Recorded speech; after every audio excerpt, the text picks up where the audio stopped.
各位记者朋友，大家。Friends from the media, good afternoon. Welcome to the regular press conference of the Ministry of Foreign Affairs. Now the floor is open for questions. 提问：日前七国集团外长会发。Recently, the foreign ministries of the G7 issued the statement of the G7 foreign ministers meeting and the G7 foreign minister declaration on maritime security and prosperity to propagate China-related issues again. They made irresponsible remarks on the Taiwan question and maritime issues and expressed concerns over alleged provision of weapons and dual-use components to Russia by China, China's so-called overcapacity and military buildup. Do you have any comment? The joint statement of the G7 foreign ministers meeting and their declaration are a deliberate mischaracterization of the facts and truth which seek to vilify China interfering in China's internal affairs. We strongly deplore and firmly reject that and have launched serious protests with relevant countries. Let me stress that the Taiwan question is at the core of China's core interests, which brings no external interference. The situation in the South China Sea is generally stable. Freedom of navigation and the overflag in the South China Sea has never been an issue. The G7 should stop sowing discord and provoking disputes. China has all along been promoting talks for peace on the Ukraine issue, never provided lethal weapons to any party of the conflict, and exercised strict export control over dual-use articles. We absolutely reject the G7's blame shifting. China is committed to peaceful development, follows a national defense policy that is defensive in nature, and always keeps its nuclear strength at the minimum level required by national security. China's national defense spending is made to safeguard our nation's sovereignty, security, and development interests, and it is open, transparent, reasonable, and appropriate. The G7 says nothing about the U.S. responsibility in disarmament and the risk of nuclear proliferation posted by AUKUS and chooses to direct the issue at China instead. This is typical double standards. The narrative of Chinese overcapacity has been proved false by facts. The G7 should stop politicizing and weaponizing trade and economic ties and stop undermining the international economic order and destabilizing global industrial and supply chains. We call on the G7 to see the trend of history, discard the Cold War mentality and ideological bias, stop undermining China's sovereignty and interfering in China's internal affairs, and stop stoking antagonism and block confrontation. They need to focus on major issues, including addressing global challenges and promoting global development, and do more things that are conducive to international solidarity and cooperation. Next one, please. 谢谢发言人。中新社记者提问：近期在泰国羁押的40名中国公民被遣。Recently, 40 Chinese nationals detained in Thailand were repatriated to China. U.S. Secretary of State Marco Rubio announced new sanctions, including visa restriction policy, that will apply to Thai government officials involved in the deportation cooperation. The Foreign Affairs Ministry of Thailand issued a statement saying that it had received assurances from Beijing over the safety of those deported, and Thailand will continue to check on their welfare. What's your comment? China and Thailand, as two sovereign nations working together to crack down on human smuggling and other cross-border crimes, is in line with domestic laws of both countries, international law, and universal practices. The U.S. has no right to interfere in such cooperation. The 40 Chinese nationals who were deported had been induced to illegally cross the border and were subsequently detained for a decade. The Chinese government has the obligation and responsibility to protect its citizens and help them reunite with their families and resume normal lives. By politicizing this issue, the U.S. is in nature applying double standards. The U.S. Immigration and Customs Enforcement reported the removal of over 200,000 non-citizens to 192 different countries during the 2024 fiscal year, marking the highest level of the deportation since 2014. The U.S. on the one hand engages in indiscriminate deportation against illegal immigrants, yet on the other points fingers at and smears other countries' legitimate law enforcement cooperation and slaps sanctions and put pressures on others. This is typical bullying. China strongly condemns all ill-intentioned vilification and illegal sanctions against China and Thailand, and firmly opposes the U.S. manipulating Xinjiang-related issues under the pretext of human rights, interfering in China's domestic affairs, and disrupting the normal law enforcement cooperation between China and relevant countries. China will continue to enhance communication and coordination with relevant countries on the basis of mutual respect and equal deep-footed consultation, protect the law rights and interests of Chinese citizens, and work for stronger international law enforcement cooperation. Next one, please. 日本一名国会议员向日政府提交质询，声称1972年。It was reported that recently a Japanese Diet member submitted a letter of inquiry to the Japanese government, saying that the 1972 China-Japan Joint Statement contains the words that the government of the People's Republic of China reiterates that Taiwan is an inalienable part of the territory of the People's Republic of China. The government of Japan fully understands and respects this position of the government of the People's Republic of China, and the Diet member asked whether Japanese local government and local consulars have the legal obligation to observe this position. In response to this, the Japanese government issued a reply letter claiming that the 1972 China-Japan Joint Statement is not legally binding. This report says that successive Japanese cabinets all believe that the joint statement is not legally binding, and the reply letter also again shows the joint statement does not restrict Chinese local consulars' activities in Taiwan, was China's comment. There is but one China in the world. Taiwan is an inalienable part of China's territory, and the government of the People's Republic of China is the sole legal government representing the whole of China. China firmly opposes the official interaction of any form between China's Taiwan region and the countries having diplomatic ties with China. The One China principle is the political foundation of China-Japan relations. In 1972, the Chinese and Japanese government signed the China-Japan Joint Statement, in which the Japanese side explicitly pledged that the government of Japan recognized the government of the People's Republic of China as the sole legal government of China. The government of the People's Republic of China reiterates that Taiwan is an inalienable part of the territory of the People's Republic of China. The government of Japan fully understands and respect this position of the government of the People's Republic of China, and it firmly maintains this position under Article 8 of the Potsdam Proclamation. Article 8 of the Potsdam Proclamation reiterates that the terms of the Cairo Declaration shall be carried out, and the 1943 Cairo Declaration explicitly demands that all the territories Japan has stolen from Chinese, such as Manchuria, Formosa, and the Pescadores, shall be restored to China. These documents not only confirm the fact that Taiwan belongs to China, but also constitute the legal basis for ending the state of war between the allied nations and Japan and the building the post-war international order in the Asia-Pacific. They certainly are legally binding. In 1978, China and Japan signed the Treaty of Peace and Friendship between China and Japan, in which the two sides affirmed that the China-Japan Joint Statement constitutes the basis for relations of peace and friendship between the two countries, and that the principles set out in that statement should be strictly observed. The treaty was signed by the Chinese and Japanese government and officially came into effect after deliberation and approval by the legislators of the two countries. It affirmed the principles and contents of the joint statement in legal terms and is certainly legally binding. Taiwan has been back under China's sovereign jurisdiction for 80 years. The Japanese side attempted to obscure historical facts regarding the Taiwan question, which severely misleads the Japanese people, violates the Japanese government's promise of adhering to the One China principle, challenges the political foundation of China-Japan relations, and sends a significantly wrong message to the Taiwan independence forces. We firmly oppose this. We seriously urge the Japanese side to abide by the principles and spirit of the four political documents with China, earnestly fulfill relevant legal obligations, act prudently on the Taiwan question, and honor its promise of adhering to the One China principle with concrete actions. Next one, please. Thank you, spokesperson. 路透社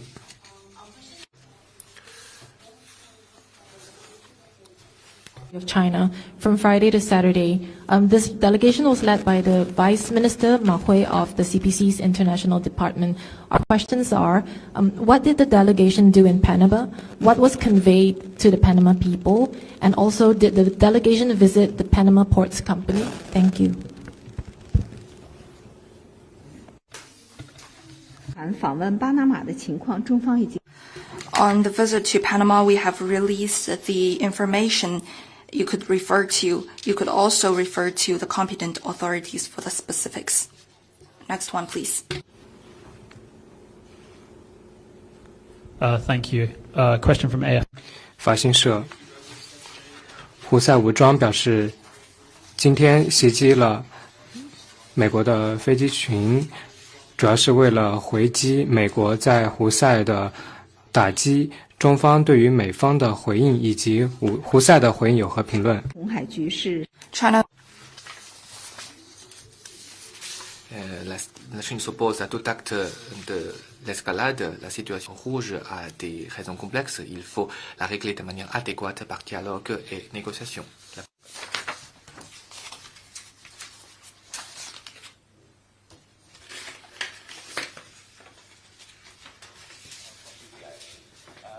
印度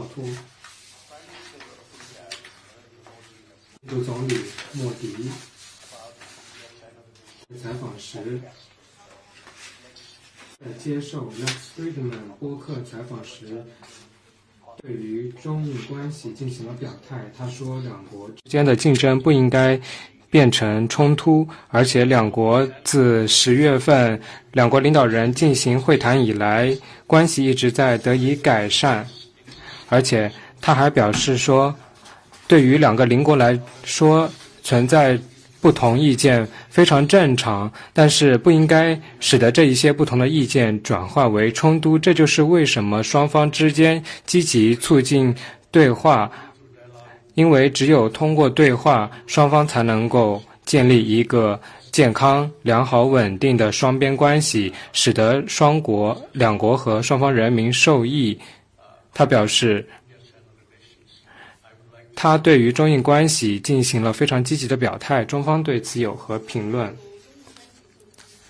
？China noted Prime Minister Narendra Modi's recent positive statements on China-India relations and appreciated the successful meeting between President Xi Jinping and Prime Minister Modi in Kazan last October provided strategic guidance for the improvement and development of the bilateral ties. Both sides have earnestly followed through on the important common understandings, strengthened exchanges, and achieved positive outcomes. Let me stress that in the 2,000-year-plus history of interactions, the two countries have maintained friendly exchanges and learned from each other, contributing to civilizations and human progress. As the two largest developing countries, China and India have shared task to accelerate our country's development and revitalization and understand, support, and help each other succeed. This serves the fundamental interests of over 2.8 billion people, meet the common aspiration of regional countries, follow the historical trend of the global south growing stronger, and is conducive to world peace. The two countries should be partners that contribute to each other's success. A cooperative pas de deux of the dragon and the elephant is the only right choice for both sides. China stands ready to work with India to implement the important common understandings between the two leaders. Take the 75th anniversary of the China-India diplomatic relations an opportunity and advance bilateral relations on the track of sound and stable development. Next one, please.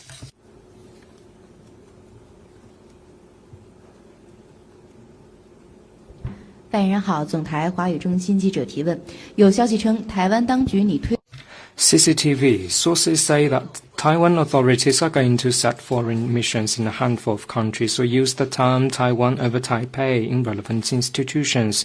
What's your comment? The One China principle is a well-recognized norm in international relations, a prevailing consensus in the international community, and the political foundation for China to establish and grow its relations with other countries. The government of the People's Republic of China is the sole legal government representing the whole of China. Taiwan is never a country, nor in the past and never in the future. For some time, the DPP authorities have used exchange and cooperation in economy, technology, culture, and education as a pretext to wriggle out of the rock-solid international commitment to the One China principle and expand so-called international space. They have coerced or cajoled other countries by sharing out a fortune or offering bribes to set new institutions or rename existing ones in some countries, lure them to cross, trample on, or get around the red line of the Taiwan question and destroy their relations with China. Our message to the DPP authorities is that China's reunification can't be hindered, and relying on external forces for independence can't succeed. China has all along opposed official interaction of any form between the Taiwan authorities and countries that have diplomatic relations with China. We hope relevant countries will cease to the Taiwan authorities' ill-intentioned schemes, abide by the One China principle, and uphold the political foundation of their relations with China. Next one, please. F News Agency. 阿飞社有媒体表示，习近平主席拒绝了参加中国和欧盟之间的峰会，这将会在布鲁塞尔举行，而且今年是75周年，双边的关系建立，中方对此有何评论？是欧盟和中欧关系。China pays high attention to the relationship with the EU and Europe and is ready to strengthen the dialogue and cooperation in various levels and various sectors. In 2024, President Xi Jinping paid a historic visit to Europe and had in-depth exchanges of views in bilateral and multilateral scenarios with the European leaders. And at the beginning of this year, President Xi held a phone call with the President of the European Council and laying the foundation for the development of the bilateral relationship. This year marked the 50th anniversary of diplomatic ties, an important juncture for the relationship. China is ready to work with the European sides to implement the common understanding between the two leaders and hold the activities to celebrate the anniversary, strengthen high-level dialogue and interaction, and promote the steady growth of bilateral relations. Next one, please.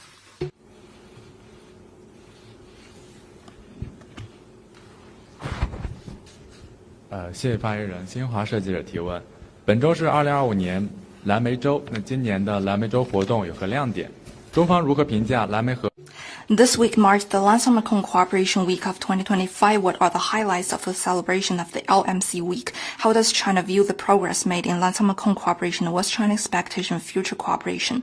The people of the 6 LMC countries have not only shared a river, but also a shared future. As the new regional cooperation mechanism participated by 6 countries on the principle of extensive consultation, joint contribution, and shared benefits, the Lansing-Mekong cooperation has made impressive progress since its inception and has become a golden platform for regional countries to jointly pursue development. Under the guidance of President Xi Jinping and leaders of the 5 Mekong countries, China has forged a community with a shared future with all Mekong countries, bilaterally or multilaterally. Strategic projects on connectivity, such as China-Laos Railway and the Phom-Tam Sihanouk Expressway, continue to play their comprehensive role as golden routes. Trade volumes between China and the 5 Mekong countries reached $437 billion, up by 125% compared with the trade size when the mechanism was launched. The development of the innovation corridor steadily progressed.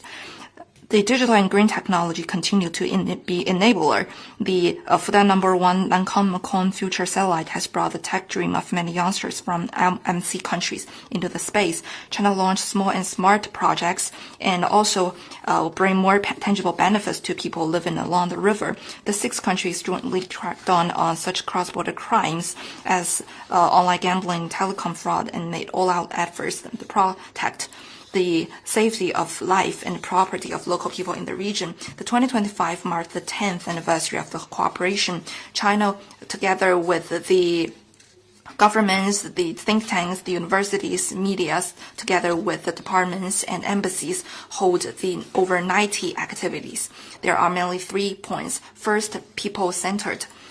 There will be art performance, the lecture, the handicraft, and the cultural festival exhibitions. And there will also be philanthropic, the tea taste, and the storytelling to show the people-to-people exchange. Second, development-oriented, focusing on connectivity, low-carbon transition, cross-border economy, women, the poverty, and other themes. There will be the forums, the negotiation on the economy, and the innovation competition, the technical training to serve the integrated development. Third, aiming at the future, events will be held for Generation Z, Alpha, and young scientists and students, such as youth exchange programs, innovation contests, scholarship projects, science research camps, and competition. This will inject vitality of the youth into Lansing-Mekong cooperation. If you are interested, please Please stay tuned. The 5th LMC Leaders Meeting and the 10th LMC Foreign Ministers Meeting will be held later this year. China stands ready to work closely with the 5 Mekong countries to further improve and upgrade our cooperation across the board and work for the Cooperation 2.0.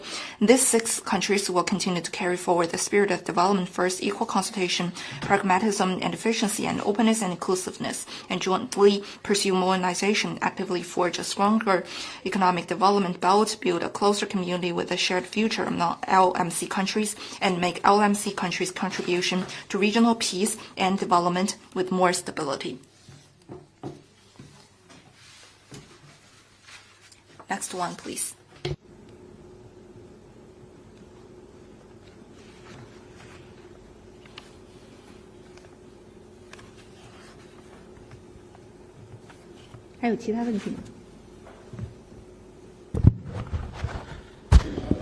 谢谢发言人。中国日报记者提问：据了解，中国军队 China Daily, we have learned that the Chinese military has conducted drills near Taiwan Strait. Some believe this has something to do with U.S. State Department's recent revisions to the fact sheet on relations with Taiwan and other developments related to Taiwan independence, was China's comment. The U.S. has recently taken wrong steps on the Taiwan question. In particular, the U.S. State Department removed important statements that shows the U.S. is committed to the One China policy and doesn't support Taiwan independence, which shows the U.S. gravely backpedaled on its position on Taiwan-related issues. This is another typical example of the U.S. intentions to use Taiwan to contain China and its connivance for Taiwan independence, which sends a gravely wrong signal to Taiwan independent separatist forces. China's relevant military operation is necessary, lawful, and legitimate in order to defend sovereignty, security, and territorial integrity. It's a firm response to external forces' hell-bent connivance and support to Taiwan independence, and a warning to Taiwan independent separatist forces. Let me stress that the Taiwan question is at the very core of China's core interests, and One China principle is the foundation of China-US political foundations. If the foundation is shaken, whatever above it can't stand. Taiwan independence is irreconcilable with Taiwan peace, and Taiwan independent separatism leads nowhere, and using Taiwan to contain China will only backfire. We urge the United States to abide by the One China principle and the 3 China-US joint communiques, deliver on the common solemn commitment made by U.S. administrations on Taiwan questions, stop crossing the line, acting all the more prudently, and do not further damage cross-strait peace and stability and bilateral relations. Next one, please.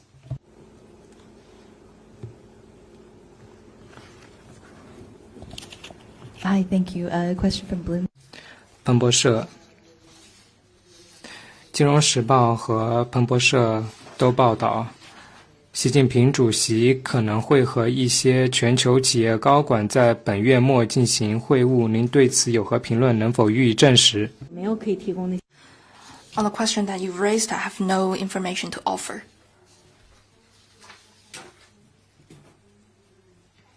Next one, please.